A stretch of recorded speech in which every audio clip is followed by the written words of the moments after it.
Good evening. Welcome to tonight's MyCP webinar, which is not really a webinar at all. It's much more of a town hall, and I really appreciate you all joining us. What we're going to do tonight is take you through how we have done on our strategic plan from 2021 to 2025, just to sort of set context. And then we're going to talk a little bit briefly about this planning process that we're in and how what you're going to do tonight fits in.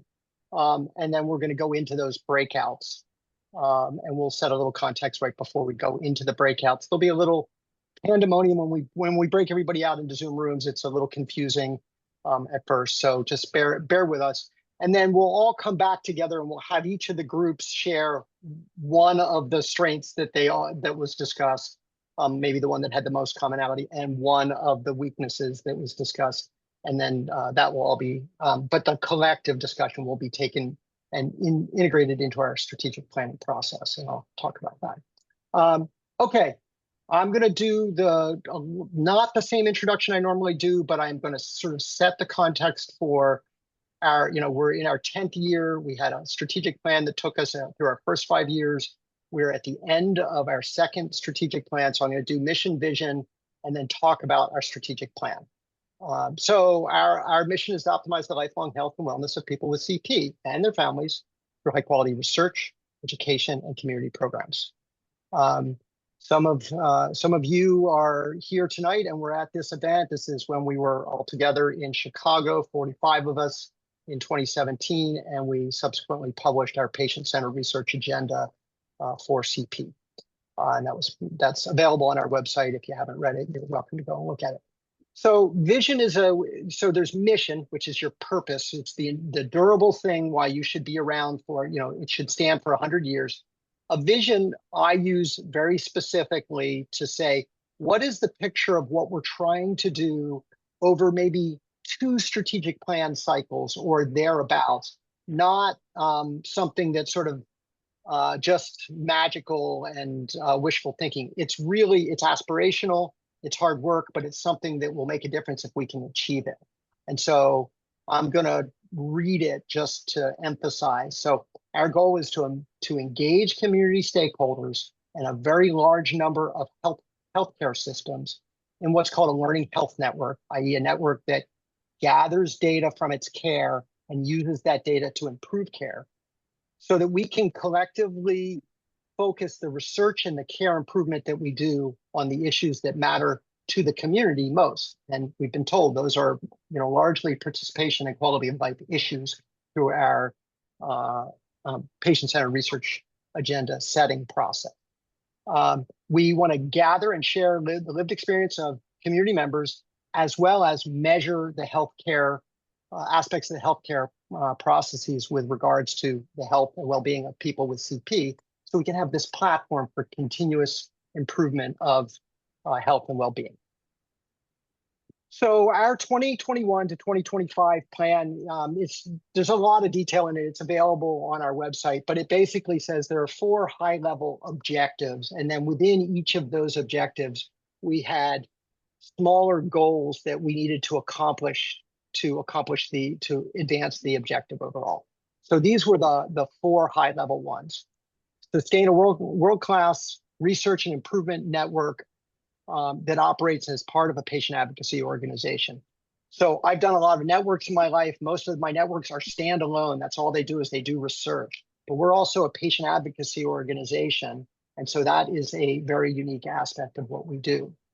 Secondly is to foster and conduct high quality, multi-center, multidiscipline research and quality improvement. So high quality is a little bit in the eyes of the beholder, but there's lots of things that judge what is high quality research, and multi-center research is typically viewed as the highest of quality. And then because CP is treated by so many disciplines, it's multidiscipline research. And then quality improvement is how we not only answer, so research is answering questions, generating new knowledge. Quality improvement is looking at the care that we do and improving it systematically over time.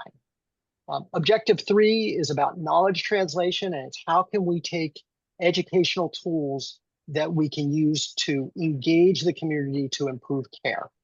And then objective 4 is to improve the lifelong health of the community through wellness programs. So I'm going to just touch on these very quickly. I'm already worried that I have the wrong version of my slides, but I'm hoping that's not the case. So within Objective 1, there was the first goal was to diversify our revenue stream.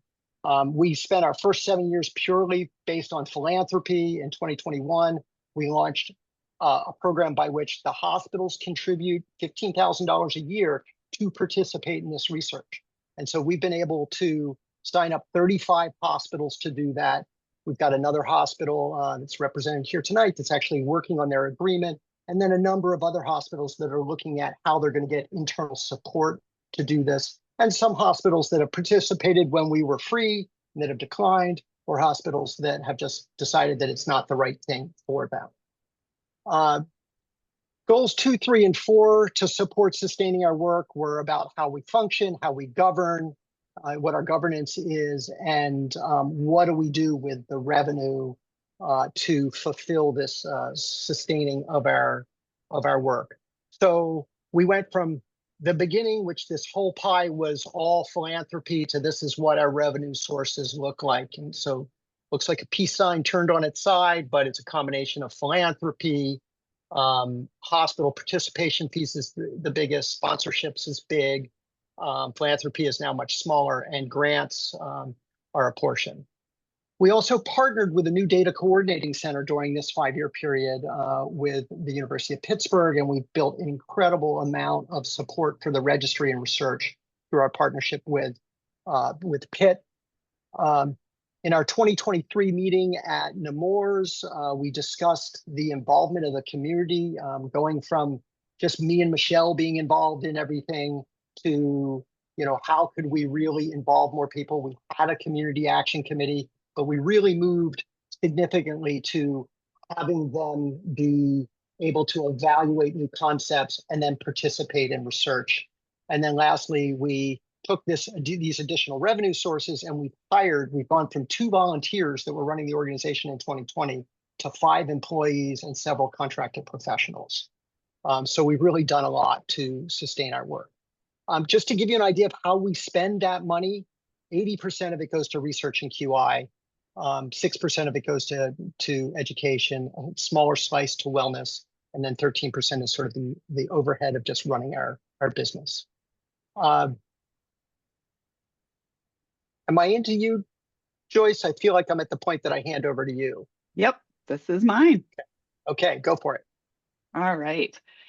So for those of you who have not met me, I am Joyce Trost, and I'm helping run CPRN with Paul.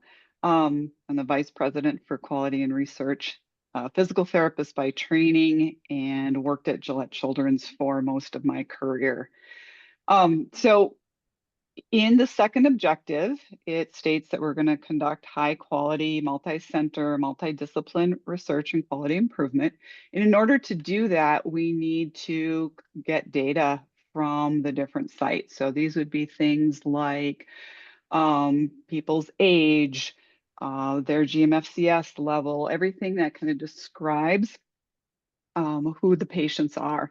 So we have 2 different ways of doing that, and we can do it through research coordinators extracting information, or we prefer to have it extracted right from the medical record at the point of standard of care. So you can see on this slide that we have 23 sites that are contributing this data out of the 35.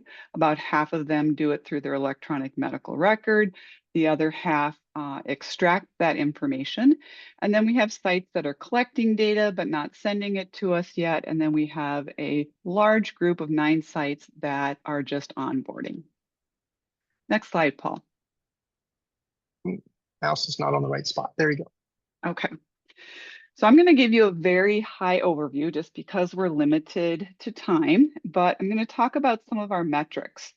So things that we measure when looking at our clinical registries. We have over 18,000 patients in our clinical registry out of those 23 sites that are contributing data to us.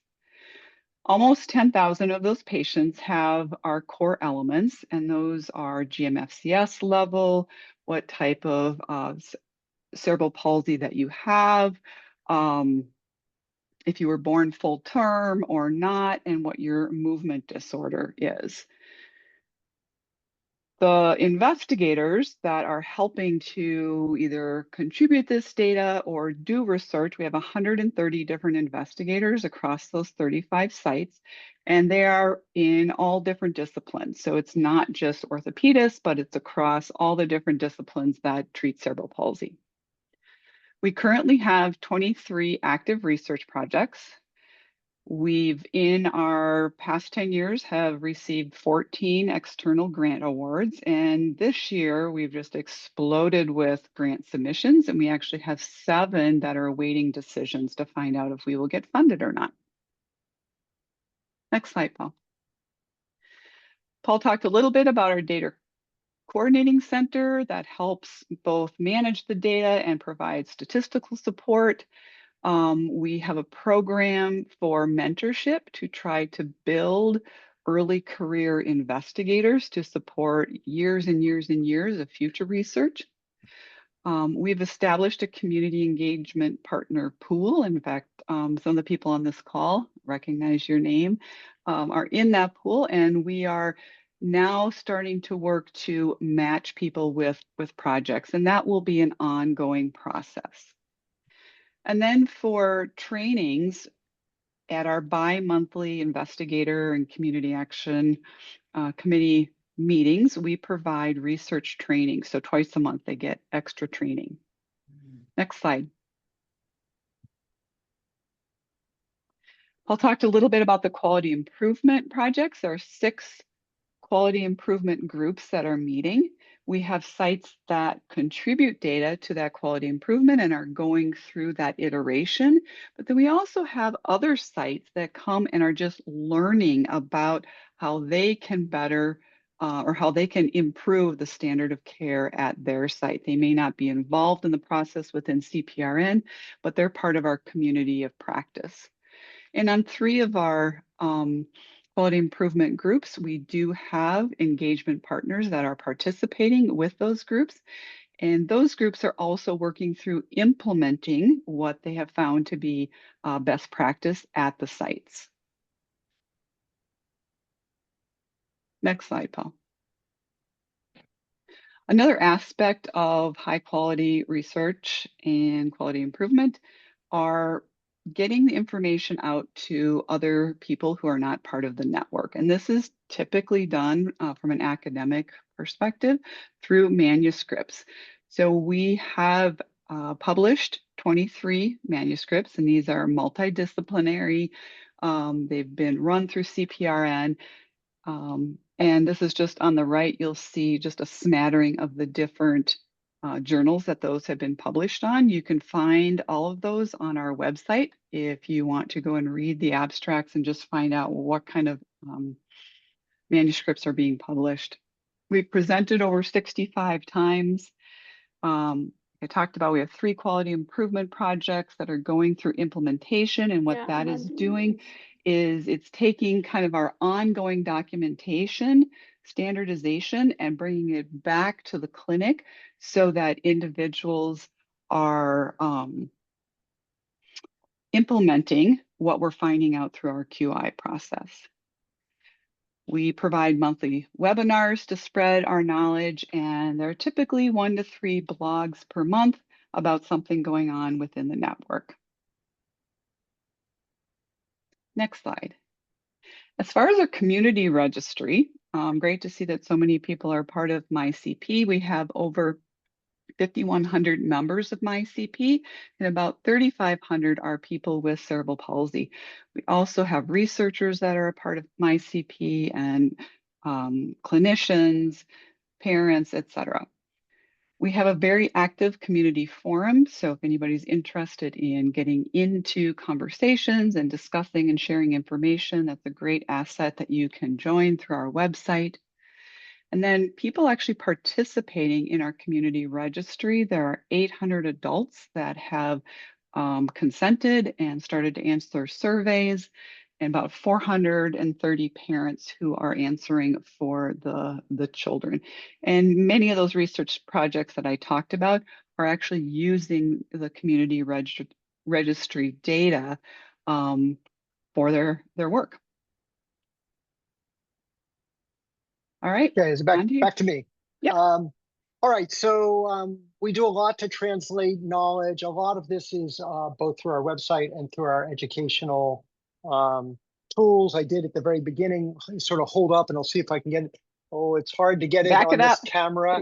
Is that I have Back to it up. back? No, it's not. I need like the background of me. So Yeah. it's physically, it's shipped, it's happened. So thank you. Many of you helped contribute to it. It is out and we're very happy with that. But we're also building things into systems that can help do shared decision making, which is making sure that the physicians are taking into account your goals in before getting treated in some way. And so that is a big focus of what we're doing.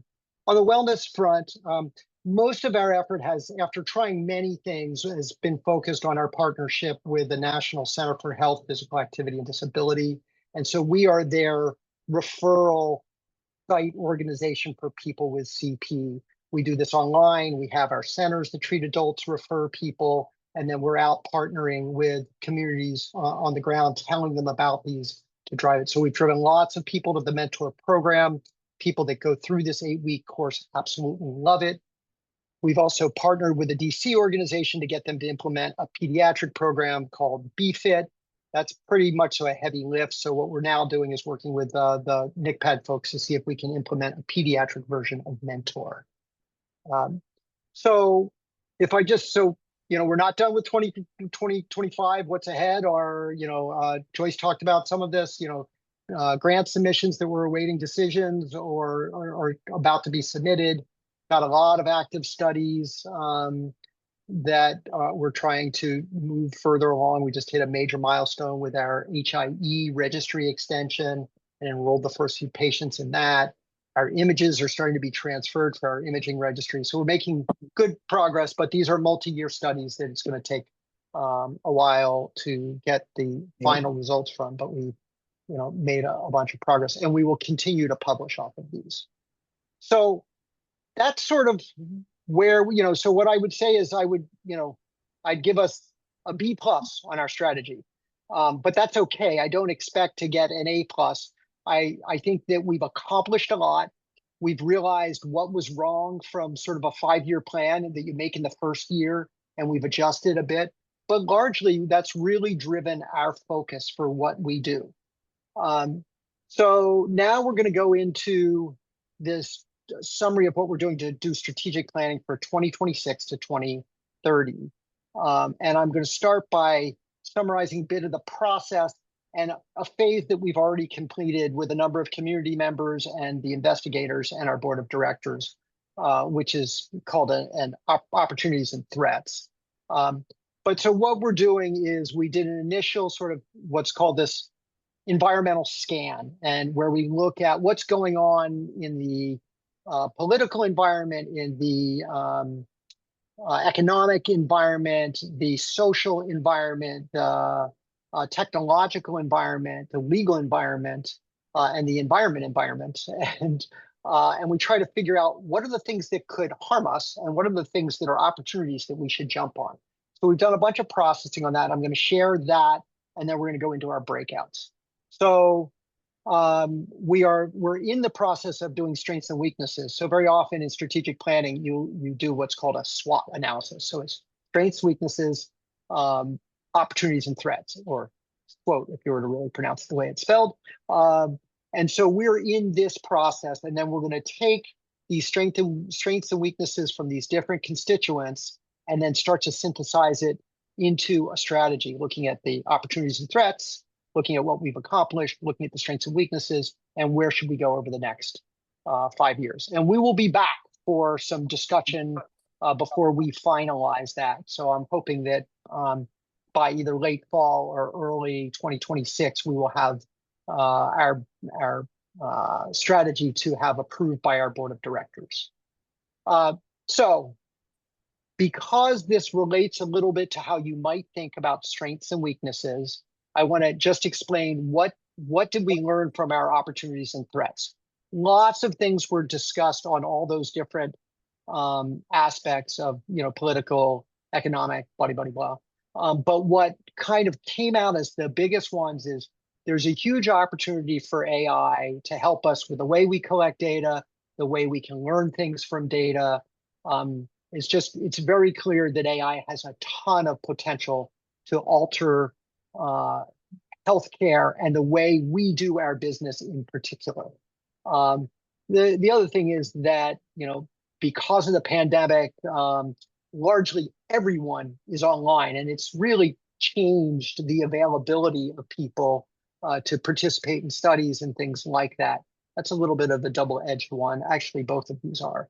From the threats perspective, there's some very real impacts on the speed of things from trade and tariff impacts that can affect our ability to do research. There's been a lot of changes to NIH funding. There's a lot of change going on there, and just change in general makes for things to go more slowly. And then the Medicaid cuts that are planned are very likely to have a downstream effect on hospitals being able to afford their participation fee with us. And so economic uncertainty makes people a little less likely to donate. So that economic uncertainty is itself a threat, and then some of its ramifications. And then as we grow, as AI becomes a bigger thing, our legal expenses are going to grow, and that is definitely a bit of a threat for us. And AI can cut both ways. We see tremendous opportunities, but we are actually actively exploring ways that we're worried that the way hospitals are using AI could make it hard for us to continue to collect data into our registry. And that would be a huge loss of one of the core pillars of our work. So what we're going to do now is we're going to move into breakout rooms for about 20, 25, 30 minutes. We may go a little over our hour. We're going to go through, and so I'm going to split everybody up automatically. You're just going to get randomized to a room. It's going to take me a moment to get all of my facilitators to a room. And so you can just sit tight, chat amongst yourselves, whatever. We have to set up some recording and things like that. So we're gonna get that going, and then we're gonna facilitate kind of going round robin strengths. And if you just want to say, if you kind of go, what that person said, I agree, that's the greatest strength, or you didn't think of this, just kind of a brainstorming where we're recording it, and that then gets synthesized. And then we're going to do that for where we've fallen short. So, and this can be relative to the opportunities and threats, or it can be just based on your perception of what you think a nonprofit such as us should be doing in the community, what we should be driving to do and change. So, a number of the staff members are here to facilitate. You met Joyce a moment ago. Christy is here, who's our scientific director, and she's going to be a facilitator. Patrick McPhee is here, and he's our director of registries, and he's going to facilitate. I'm going to facilitate, and Amy Bales is here and is also going to facilitate. So, so they can introduce themselves, but we're going to go around. Depending on the size of the rooms, we may have times for small introductions, but we're probably going to need to dive right in. And then when there's 5 minutes left, I'm going to let everybody know through a sort of broadcast mechanism, and we're going to try to get everybody to sort of say, what do we think we want to share from our group as a strength and as a weakness? So let's see how it goes. I would say any questions, but I'm going to let you leave questions till once you're in your room. So just be patient while we get this all set up. All right. What we're going to do now is I'm going to ask the facilitators to summarize what they saw, what they heard from their group as the top topic. I think we've got everybody back. And since I have 2 strengths and 2 weaknesses, I'm going to go last so that I don't end up taking away from lots of other people. So Joyce, I'm going to let you go first. All right. So I've got two strengths. The first strength is that people with lived experience have a voice, and that they are learning together with clinicians and There's the researchers. bill. It's just so unique. The second strength is that there's actually research being done on adults with cerebral palsy. Good. Um, do you want weaknesses or not yet? No, let's do strength. Let's go all the way Okay. around with strengths, and then we'll come back around. So room 3 was Christy. Yeah, our group definitely noted that they like the resources and the website are accessible across people's background. You could be a professional, you could be a person with CP, you could be a parent, and they very much saw that as a strength. The other strength of CPRN, they noted the mentor program was had been used by a number of the people in our group. A caveat would be is they need a weekend mentor program for people who are full-time employed. There are That's our lots two. of timing issues with mentor. That is fair. Okay. Patrick, you had number 4. Yep. So strengths that our group touched on, one was around leadership and the ability to integrate You the only community. get one. You only get 1 to 2. So just to be Okay. fair. So go ahead. Okay. Choose. Fire away. I'll cut it off at 2. Leadership and the ability to integrate the community, clinicians and academics to drive this field forward. And dovetailing with that is sort of the focus and the passion within CPRN to continue that work forward. Was a big one. I'll stop there. I kind of put 2 into 1 there. So that's fair from our group. Okay. Amy Bales, what a Yeah. group 5. I didn't take as good a notes. I was too engaged in the conversation, but 2 of the really big 2 strengths that were notable was that someone said they love the survey format, that it's individualized because each person's unique. And another person said that our webinars were flipping amazing. Wow. I wish I could do a flip. That's great. Please don't. Is your well, arm still healing? It is, but I got my Yes. pins out. It's just Yeah, swollen. it's It's the this same. swollen thing now. It is the thing. Yeah.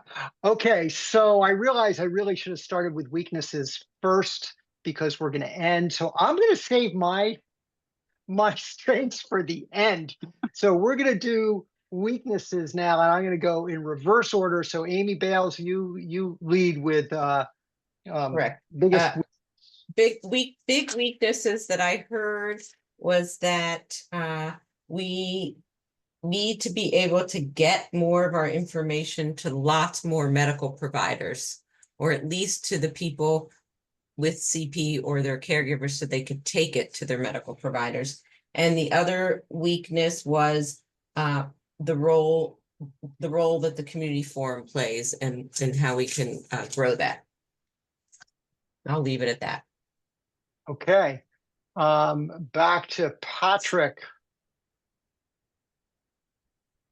One weakness that our group talked a bit about, we had a couple members in our group that were relatively new, and they said they couldn't believe how long it took to find CPRN. So maybe the outreach or the marketing aspect of CPRN to make ourselves better known in the community. Maybe we could pivot that as an opportunity as well to leverage that weakness and really get ourselves out there even more. Okay. All right, and then Joyce. One weakness was that we need to get more people into the community registry and more education for physicians early in their training.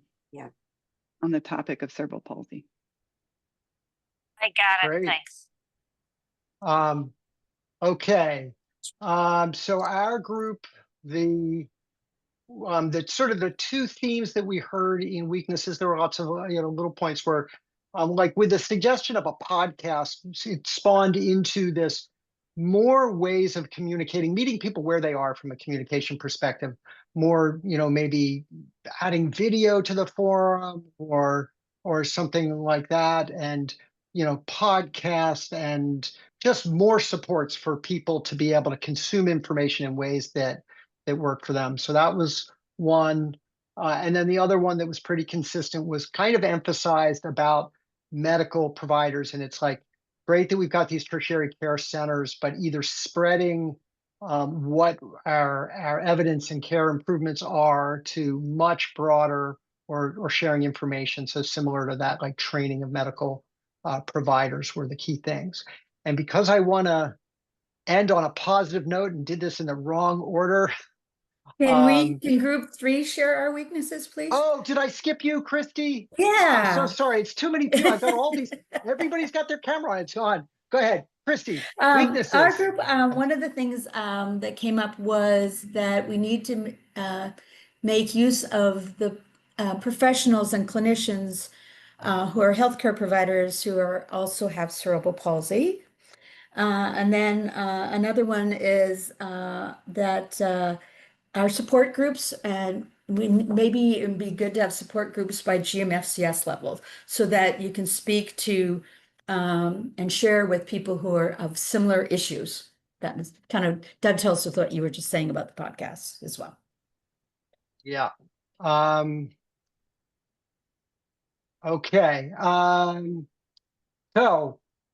So we've all done weaknesses. I didn't leave anybody out on strengths. All right. So the two strengths that our group focused on were, one was this kind of got stated in several ways, but it was the power of the network, but that like translated into not only all these hospitals, but seeing clinicians, researchers, and people with lived experience having a voice collaborating. And then that word collaboration as being indicative of what we do that is so powerful.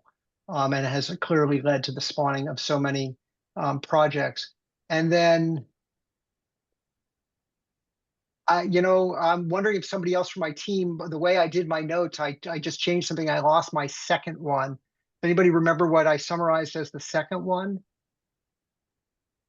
Power of the network is a great way to end, but we had two, but it was really, these things kind of coming together. So this information's been recorded, it's been noted. We're going to now go into sort of a synthesis process looking at this. We can't do all things, but we can take things that we're doing that we need to be doing less of and redirect that. We can do more of things that we're doing. This is really, really good input for us for shaping our 5-year plan. So I really appreciate everybody spending the time. I hope that people felt like they had enough time. We were like, there was a lot of agreement on both the negatives and the positives. So we were done early. I didn't mean to send everybody back a minute early, but it happens when you don't do Zoom rooms all the time. So anyway, thank you all for your input. We will be back at another checkpoint when we think we have like a preliminary plan, because we really want to get people's feedback about that. And I just have to say that, in addition to all the great work that so many of you did to work on our adult CP toolkit and how much collaboration there is, just getting you all to sort of come and share and speak out. Very often webinars, there's only a few people that will speak, and getting everybody to go around the Zoom and speak was super valuable. So we really appreciate you. We really look forward to doing a better job serving you in the future. And somebody wanted to say something. Hi, I was just wondering, I know like each group has shared 1 or 2 things, but will all the stuff that was written down be shared, the total feedback? So I haven't thought about how I would share all of that. It's all going to get taken in, like we just were summarizing just for this thing, but the total of that is going to be rolled into the synthesis. So That's what I meant. Yeah, so it's all going to be rolled into the synthesis. So it's just, given the limited time that we have, we're already 5 minutes over. We just wanted to share like a highlight from this discussions. So anyway, Thank you. Have a great evening, everyone. Thank you all for contributing. We greatly appreciate it, and we'll keep you posted on where this goes.